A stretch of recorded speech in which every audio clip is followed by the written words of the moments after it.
नमस्कार, कानपुर वार्ता में आपका स्वागत है। मैं हूं आलोक पाल। कृपया इस चैनल को देखिए, लाइक कीजिए, शेयर कीजिए और सब्सक्राइब जरूर कीजिए। आज हम बात करने वाले हैं लोकसभा चुनाव में हो रहे कम मतदान के विषय में। पिछले 2 चरणों में जो मतदान प्रतिशत है, वह 2019 की अपेक्षा लगभग 5 से 6% कम है। 2014 का मैंने आंकड़ा नहीं देखा है, लेकिन मुझे लगता है कि शायद 2014 से भी एकाध प्रतिशत कम होगा। अब यहाँ पर 2-3 चीजें प्रमुख हैं। पहली है कि ये जो मतदान कम हो रहा है, उसके पीछे कौन-कौन लोग हैं जो जिम्मेदार हैं, कारण क्या है? तो जो मैं अनुमान लगा पाया हूं, वो ये है कि सबसे पहले तो इस चुनाव में कोई लहर नहीं है, ना सत्ता विरोधी और ना ही सत्ता के पक्ष में बहुत बड़ी लहर है।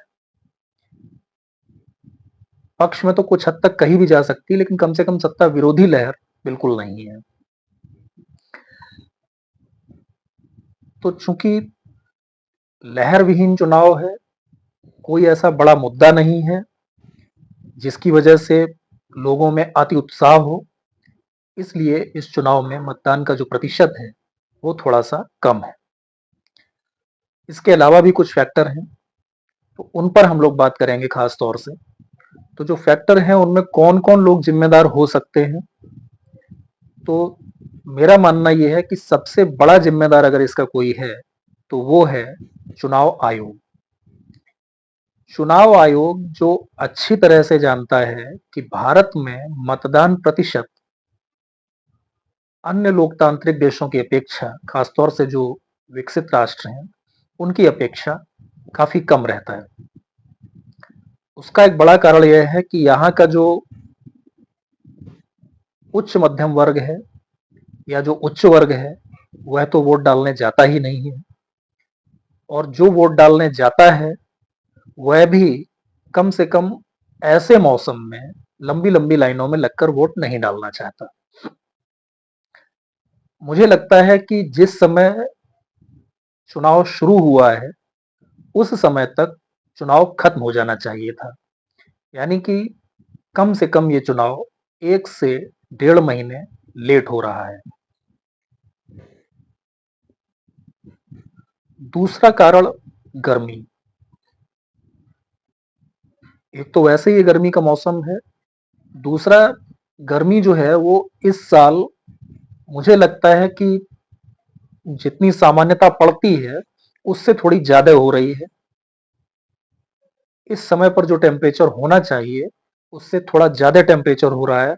तो आदमी अगर सुबह घर से निकल गया वोट डालने, तब तो ठीक है, और अगर एक बार धूप ऊपर आ गई, तो फिर वो घर से निकलता नहीं है। वो इंतजार करता रहता है, धूप कम हो तब जाएंगे, धूप कम हो तब जाएंगे, और धीरे धीरे ऐसा सोचते सोचते 5 साढ़े 5 बज जाता है, और फिर आदमी लापरवाही कर जाता है, नहीं निकलता है। तो एक तो कारण हो गया चुनाव आयोग का, जिसमें कि मुख्य रूप से गर्मी सम्मिलित है। दूसरा है विपक्ष। विपक्ष सत्ता के विरोध में कोई लहर पैदा नहीं कर पाया। 10 साल की एंटी इनकम्बेंसी के बावजूद विपक्ष ऐसा कुछ भी नहीं कर पाया जिसमें कि लोगों को सत्ता के प्रति नाराजगी हो और वो नाराजगी में निकलकर वोट करने आए। भारत में एक एक नहीं बल्कि 2 वर्ग कहने चाहिए, 2 वर्ग बन गए हैं। एक है जो मोदी के फेवर में है, और एक है जो मोदी के विरोध में है। पहले आमतौर पे सत्ता के पक्ष में या सत्ता के विरोध में होता था, लेकिन अब वहां से सत्ता हट करके मोदी हो गया है। तो या तो लोग मोदी के पक्ष में हैं या लोग मोदी के विरोध में हैं। जो बीच का वोटर था, जो फ्लोटिंग वोटर जिसे कहा जाता था, जो लहर देखकर इधर से उधर जाता था, उसकी संख्या एक तो कम भी हुई है, और दूसरा ये कि चूंकि लहर कोई नहीं है, तो वो उस तरह से प्रभावित नहीं हो पा रहा है। तो दूसरा क्या है कि जो विपक्ष ने एक माहौल बनाना चाहिए था कि सत्ता को हर हाल में उखाड़ फेंकेंगे, तो वो माहौल वो केवल सोशल मीडिया पे बना पा रहा है। आप ट्विटर पे जाइए, फेसबुक पे जाइए, इंस्टाग्राम पे जाइए, वहां पे माहौल पूरा बना हुआ है, ऐसा लग रहा है सरकार कल नहीं आज ही खत्म ये गिरने वाली है और इसके बाद तो मोदी शायद कभी आएंगे ही नहीं। लेकिन जमीनी हकीकत इससे बहुत दूर है।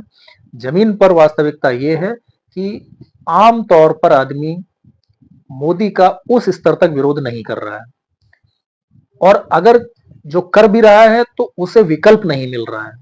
वो ये तय नहीं कर पा रहा है कि किसके पक्ष में वोट किया जाए।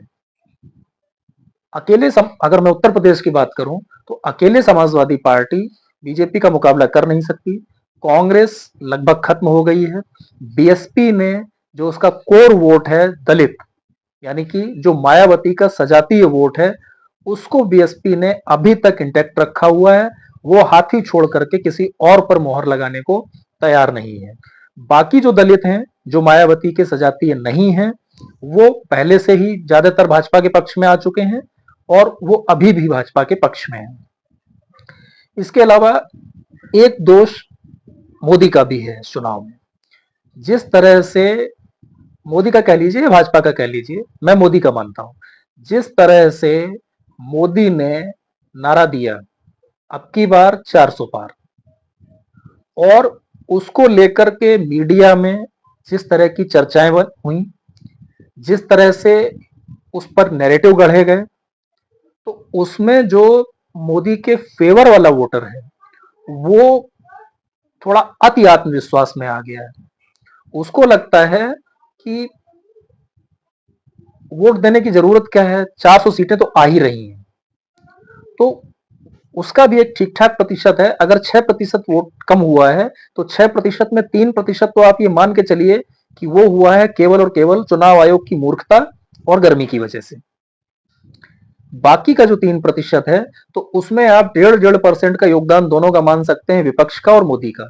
मोदी ने जहां अपने वोटर्स को अति आत्मविश्वास का एहसास कराया है, और जो विपक्ष है उसने अपने वोटर्स को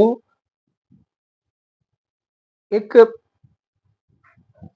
जिसे कहते हैं विश्वासहीनता, या यूं कह लें कि जो आत्मविश्वास की कमी, वो पैदा की है। तो विपक्ष का जो वोटर है उसमें आत्मविश्वास की कमी है, और जो सत्ता पक्ष का या मोदी के पक्ष का वोटर है वो अति आत्मविश्वास में है। तो कम से कम 1.5% नुकसान वो कर रहा है कम मतदान में। वो घर से नहीं निकल रहा है। जो अति आत्मविश्वास में है तो वो ये सोच के नहीं निकल रहा कि 400 सीट तो आ ही रही है, मेरे जाने की क्या जरूरत, वोट तो पड़ ही रहा है। और जिसमें विश्वासहीनता है, आत्मविश्वास की कमी है, वो ये सोच के नहीं जा रहा कि 400 सीट तो आ ही रही, मेरे वोट डाल देना, वहां डालने से क्या फर्क पड़ता है। तो कुल मिलाकर के जो मैं समझ पा रहा हूं वो ये है कि थोड़ा दोष विपक्ष का है, थोड़ा दोष सत्ता पक्ष का और खासतौर से मोदी का है, और ज्यादा दोष चुनाव आयोग का है। आपकी इस पर क्या राय है, कमेंट के माध्यम से जरूर बताइए। आपसे अनुरोध है कि इस चैनल को सब्सक्राइब जरूर कीजिए। कंटेंट ठीक लगे तो शेयर भी कीजिए। बहुत बहुत धन्यवाद। नमस्कार।